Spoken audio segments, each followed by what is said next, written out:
जय सिया राम।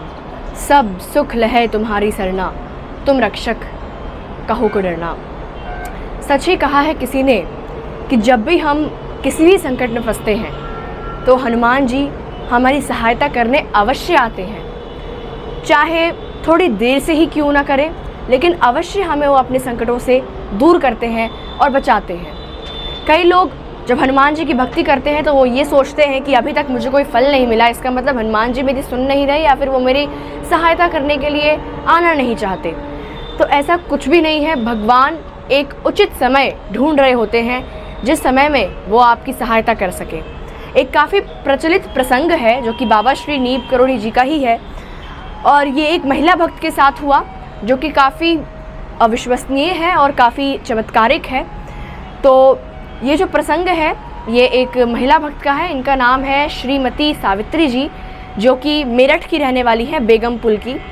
और ये नैनीताल बाबा श्री नीप करोड़ी जी के दर्शन के लिए गई थी, कैंची धाम दर्शन के लिए गई थी। और इनके पास पर्स में कुछ रुपए थे जिनसे इन्होंने फल और मिठाई खरीदा और कुछ बस का किराया देकर वो कैंची धाम पहुंची बाबा जी के दर्शन करने की। लेकिन मन ही मन उनके मन में ये ख्याल चल रहा था कि मैंने फल और मिठाई और बस का किराया देने के बाद मेरे पास सिर्फ 5 रुपये का नोट बचा है, और अगर इसको मैंने घर वापसी में खर्च कर दिया तो मेरे पास कुछ नहीं बचेगा और फिर मुझे दिक्कत होने लग जाएगी, परेशानी होने लग जाएगी। और बाबा जी के दर्शन के लिए जब वो पहुंची तो बाबा जी को उन्होंने जैसे ही प्रणाम किया, बाबा जी ने पूछा कि तेरे पर्स में पैसे नहीं है क्या? सावित्री जी को थोड़ा सा आश्चर्य हुआ कि बाबा जी को कैसे पता कि मेरे पर्स में पैसे हैं या नहीं हैं। लेकिन फिर भी सावित्री जी ने कहा नहीं नहीं बाबा, ऐसी बात नहीं है, काफ़ी पैसे हैं मेरे पर्स में।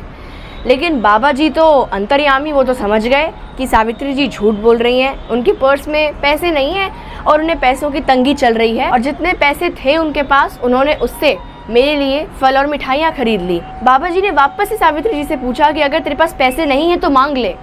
लेकिन सावित्री जी ने वापस से बाबा जी को कहा नहीं नहीं बाबा जी, काफ़ी पैसे हैं, मुझे पैसों की अभी कोई ज़रूरत नहीं है। लेकिन मन ही मन सावित्री जी के चल रहा था कि मुझे ज़रूरत तो है, मुझे मांग लेना चाहिए।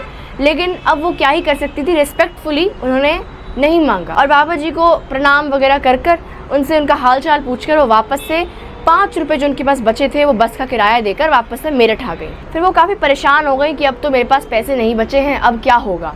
लेकिन जैसे ही उन्होंने अपनी पर्स की दूसरी चेन खोली उसमें उन्हें 100 रुपये के 10 नोट मिले। ये देखने के बाद सावित्री जी के होश उड़ गए।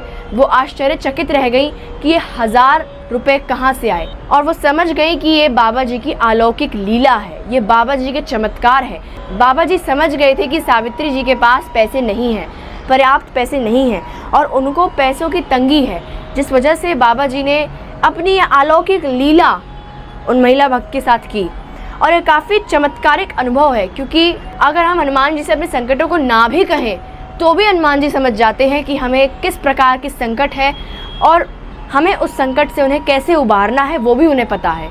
लेकिन बात इस पर रहती है कि बात यहाँ पर आती है कि आपको भगवान के भक्ति भाव के साथ करनी होती है और श्रद्धा के साथ करनी होती है, जिस प्रकार इन महिला भक्त ने किया।